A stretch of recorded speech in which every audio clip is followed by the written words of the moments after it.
যখন অন্ধকার নেমে এসেছিল, কথা বলার কেউ ছিল না, তখন ছাত্র অধিকার পরিষদ সেই অন্ধকারের মধ্য থেকে যাত্রা শুরু করে, প্রতিবাদ শুরু করে, এদেশের মানুষকে স্বপ্ন দেখায় হাসিনাকে হার মানানো যায়। 2018 সালে আমরাই সর্বপ্রথম হাসিনাকে বাধ্য করেছিলাম। আমরা রাজু ভাস্কর্য থেকে ঘোষণা দিয়েছিলাম, জাতীয় সংসদে দাঁড়িয়ে ঘোষণা দিতে হবে, কোটা সংস্কার করা হবে, অন্যথায় আমরা রাজপথ থাকব না। হাসিনা যদি সেই সময় কোটা সংস্কারের ঘোষণা না দিত, তাহলে সেই আন্দোলন 24-এ যে গণঅভ্যুত্থান হয়েছে, ঠিক সে সময় আরেকটি গণঅভ্যুত্থান রচিত হতো। যাই হোক, হাসিনা বুঝতে পেরেছিল যে এখন ছাত্রদেরকে খেপানো যাবে না, ঠান্ডা মাথায় কোটা বাতিল করেছিলেন। কিন্তু এই কোটা সংস্কার আন্দোলন থেকেই যে হাসিনার পতনের আন্দোলন শুরু হয়েছিল। যমুনা রাইস কুকারে আছে 3-in-1 function. Jamuna rice cooker, smart রান্নায় আধুনিক জীবন। সেটা আমরা কেউ জানতাম না। মহান আল্লাহ রাব্বুল আলামিন যে হাসিনার পতন এই ছাত্রদের হাতে, যারা কোটা সংস্কার আন্দোলনের নেতৃত্ব দিয়েছিল, যারা কোটা সংস্কার আন্দোলনে অংশ নিয়েছিল, তাদের হাতেই লিখে রেখেছিল, আমরা কেউ জানতাম না। এরপরে ডাকসু নির্বাচন, আপনারা দেখেছেন সেই নির্বাচন কিভাবে একটি কারচুপিপূর্ণ নির্বাচন ছিল। তারপরেও সেখানে ভিপি জিএস সহ আমরা 11টি পদে নির্বাচিত হয়েছিলাম, কিন্তু মাত্র 2টি পদ ঘোষণা দেওয়া হয়েছিল। আমরা কি থেমে গিয়েছিলাম? আমরা এই ডাকসুর ভিপি পদে নির্বাচিত হওয়ার পর থেকেই আমরা এদেশে গণতান্ত্রিক আন্দোলন, লড়াই সংগ্রাম শুরু করেছি। আপনারা দেখবেন সারা বাংলাদেশে, ঢাকা শহরে কোথাও আন্দোলন হতো না, একমাত্র ছাত্র অধিকার পরিষদ যে কোনো ইস্যুতে, যে কোনো প্রতিবাদে তারা রাজপথে নেমে যেত। যে কারণে এই তরুণদের এই প্রতিবাদকে সারা দেশের রাজনৈতিক সংগঠন, সারা দেশের জনগণ, অন্যান্য সংগঠন সবাই ছাত্র অধিকার পরিষদকে নিয়ে স্বপ্ন দেখা শুরু করে। এরপরে মেজর সিনহাকে যখন হত্যা করা হয়, আমরা প্রতিবাদ করি। যখন নিত্য পণ্যের দাম বাড়তো, আমরা প্রতিবাদ করেছি। যখন নুসরাত হত্যার ঘটনা ঘটেছে, আমরা প্রতিবাদ করেছি। এবং যখন আবরার ফাহাদকে ওই বুয়েটে হত্যা করা হয়, তখন ডাকসুর ভিপি নুরুল হক নূরের নেতৃত্বে এই ঢাকা বিশ্ববিদ্যালয়ে সর্বপ্রথম আন্দোলন শুরু হয়। অন্য কোথাও না, বুয়েটেও না, ডাকসুর ভিপি নুরুল হক নূরের নেতৃত্বে আন্দোলন শুরু হয়। আমরা তারপরে নানান ধরনের সংকট পাড়ি দিয়েছি। এই পথ পাড়ি দিতে গিয়ে আমরা যেহেতু তরুণ, আমাদের ভুল ভ্রান্তি হয়েছে। পরবর্তীতে আমরা সেগুলো শুধরে নিয়ে আমরা যাত্রা শুরু করেছি।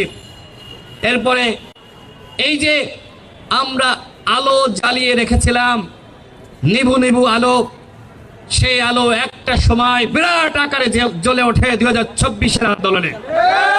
এই গণঅভ্যুত্থানে আপনারা দেখেছেন আমাদের 11 জন শহীদ হয়েছে, আমাদের অসংখ্য ভাই গুলিবিদ্ধ হয়েছে। আমাদের সংগ্রামী সভাপতি নুরুল হক নূর, তিনি গ্রেপ্তার হয়েছিলেন। আমার বাসায় 2বার অভিযান চালানো হয়। আমাদের বিনিয়ামিন মোল্লাকে র্যাব তুলে নিয়ে যায়। ছাত্রনেতা নাজমুল হাসান, তিনি হাসপাতালে ভর্তি ছিলেন। এখানে আরো যারা আছেন আমাদের নেতৃবৃন্দ, তারা অনেকে আহত হয়েছিলেন, গুলিবিদ্ধ হয়েছিলেন। ছাত্র অধিকার পরিষদ, যেটি বিনিয়ামিন মোল্লা বলেছে, আমরা প্রত্যেকটা ক্যাম্প আছে, প্রত্যেকটা জেলায়, প্রত্যেকটা উপজেলায় ছাত্র অধিকার পরিষদ, অন্যান্য ছাত্র সংগঠন, সাধারণ শিক্ষার্থী, তাদের সাথে থেকে সাথে নিয়ে একসাথে আন্দোলন পরিচালনা করেছে। আমরা এটি বলছি না ছাত্র অধিকার পরিষদ এককভাবে নেতৃত্ব দিয়েছে, তবে এটি বলতে হবে ছাত্র অধিকার পরিষদের অন্যতম নেতৃত্ব ছিল সেখানে। এদেশের সাধারণ শিক্ষার্থীরা, এদেশের তরুণরা আবাবিল পাখির ন্যায় নেমে এসেছিল। তারা যদি না নেমে আসতো, তাহলে কোনো রাজনৈতিক আন্দোলনের মাধ্যমে হাসিনার যেহেতু পতন হয়নি, পতন হইতো না। হাসিনা সীমা লঙ্ঘন করেছিল, সেই সীমা লঙ্ঘন করার ফলাফল, পরিণতি তাকে 24-এ ভোগ করতে হয়েছে। আমি যখন এই বটতলার নিচেই বসেছিলাম, তখন আমাদের গণ অধিকার পরিষদের যুগ্ম সাধারণ সম্পাদক জিলু খান এবং হাসান আল মামুন আমরা আলাপ করছিলাম যে এর আগে আমরা যতগুলো প্রতিষ্ঠা বার্ষিকী এখানে পালন করেছি আমাদের ভয় লাগতো যে ছাত্রলীগ কখন এসে হামলা করে, কখন এসে বাধা দেয়। প্রত্যেকটা প্রতিষ্ঠা বার্ষিকীতে ওই হায়না হিংস্র ওরা আমাদেরকে বাধা দিয়েছে। আজকে এই মুক্ত বাতাসে আমরা নিঃশ্বাস নিশ্চিত কথা বলছি, এর অবদান ওই 2000 শহীদ, এর অবদান এদেশের তরুণ, এদেশের ছাত্র সমাজে। আমরা এই প্রতিষ্ঠা বার্ষিকীতে আমরা ওই শহীদের আত্মার মাগফিরাত কামনা করি, মহান আল্লাহ রাব্বুল আলামিনের কাছে দোয়া করি আল্লাহ যেন তাদেরকে জান্নাতবাসী করেন। একই সাথে যারা আহত হয়েছিল তাদের সুস্থতা কামনা করি। আমরা এই গণঅভ্যুত্থানের অন্যতম স্টেক হোল্ডার, ছাত্র অধিকার পরিষদ অন্যতম স্টেক হোল্ডার। কিন্তু বন্ধুগণ, দুঃখের সাথে দুটি কথা বলতে চাই, বলে আমার বক্তব্য শেষ করব। আপনারা দেখেছেন আজ 3-4 দিন ধরে অভ্যুত্থানের শক্তির মধ্যে যে ধরনের বিভাজন শুরু হয়েছে, ফেসবুকে লেখালেখি, পাল্টা লেখালেখি, এটি কি আমরা প্রত্যাশা করেছিলাম? আমরা এটি প্রত্যাশা করেছিলাম না। এই কারণে আমরা জানতাম যে এই ধরনের ঘটনা ঘটতে পারে। আমরা সবসময় বলি, যেখানে সবকিছু হার মেনে যায় সেখানে অভিজ্ঞতা কাজে লাগে।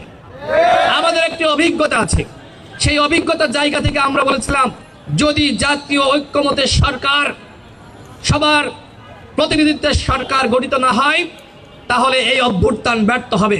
বন্ধুগণ, এই অভ্যুত্থান কি এখন ব্যর্থ হওয়ার পথে না?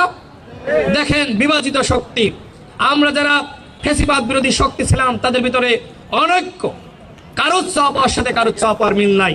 71-এর পরে যেটি হয়েছিল বিপ্লব, প্রতি বিপ্লব, হিংসা, বিদ্বেষ, হানাহানি, ওই মুক্তিযোদ্ধাদের মধ্যে মারামারি, ঠিক একই ধরনের অধঃপতন আমরা এখন দেখতে পাচ্ছি। আমরা অভ্যুত্থানের সকল শক্তিকে বলবো, আসুন আমরা এক থাকি। আমরা যদি এক না থাকি তাহলে ওই পতিত পরাজিত শক্তি ওরা কিন্তু আবার ফিরে আসবে। সুতরাং সবাইকে বলবো, আসুন আমরা এক থাকি। কিন্তু এক কি এই মুখের বক্তব্য আর গাল গল্প দিয়ে থাকা যাবে? সরকারকে বলবো, আপনাদের দায়িত্ব, এখনো সময় আছে, গণ অভ্যুত্থানের সকল শক্তিকে নিয়ে এই সরকারকে পুনর্গঠন করুন। গণ অভ্যুত্থানের সকল শক্তিকে নিয়ে আগামী রাষ্ট্র কিভাবে পরিচালনা করবেন সেই রিফর্ম চার্টার তৈরি করুন। এইবার যদি আমরা সেই রিফর্ম চার্টার তৈরি করতে না পারি তাহলে কিন্তু বন্ধুগণ এই গণ অভ্যুত্থান পুরোপুরি ব্যর্থ হবে। আমরা চাই এই যে আমাদের 2000 শহীদ রক্ত দিয়েছে, জীবন দিয়েছে, তাদের সাথে কোনোভাবেই বেইমানি করা যাবে না। তারা যে স্বপ্ন দেখেছিল একটি নতুন বাংলাদেশ, যেখানে সাম্য থাকবে, মানবিক মর্যাদা থাকবে, যেখানে ন্যায় বিচার থাকবে, ছাত্র অধিকার পরিষদের নেতৃত্বে ইনশাল্লাহ সেই বাংলাদেশ গঠিত হবে। আমি ছাত্র অধিকার পরিষদের সকল নেতৃবৃন্দকে বলবো যে অভ্যুত্থানের অন্য শক্তিরা কে কি করলো সেটি দেখার বিষয় নয়, আপনারা কি করছেন। এতটুকু বলতে পারি, এই অভ্যুত্থানের পরে ছাত্র অধিকার পরিষদের একজন নেতাকর্মীর বিরুদ্ধে কেউ অভিযোগ করতে পারবে না সে চাঁদাবাজির সাথে লিপ্ত হয়েছে, অন্যায়ের সাথে লিপ্ত হয়েছে, দখলদারির সাথে লিপ্ত হয়েছে। ছাত্র অধিকার পরিষদ ন্যায় নিষ্ঠার রাজনীতি করে নতুন বাংলাদেশ গঠন করার জন্য ছাত্র অধিকার পরিষদ যে সংগ্রাম করেছে, আমরা এই সংগ্রাম চালিয়ে যাব যতক্ষণ না পর্যন্ত সাম্য, মানবিক মর্যাদা, সামাজিক সুবিচারের বাংলাদেশ আমরা প্রতিষ্ঠা করতে পারি। আমি আর কথা বাড়াচ্ছি না, সর্বশেষ বলবো যেটি বলছিলাম যে গত 3-4 দিন ধরে যে ধরনের সামাজিক যোগাযোগ মাধ্যমে লেখালেখি, পাল্টা লেখালেখি, এর কারণটা কি? এর কারণটা হলো যে অভ্যুত্থানের শক্তিদেরকে যথাযথ মূল্যায়ন করা হয়নি। এই কারণে আমার কাছে এখন মনে হচ্ছে যে একটি পরিশুদ্ধ বিপ্লব দরকার, যে বিপ্লবের মাধ্যমে সাম্য, মানবিক মর্যাদা, সামাজিক সুবিচার প্রতিষ্ঠা পাবে।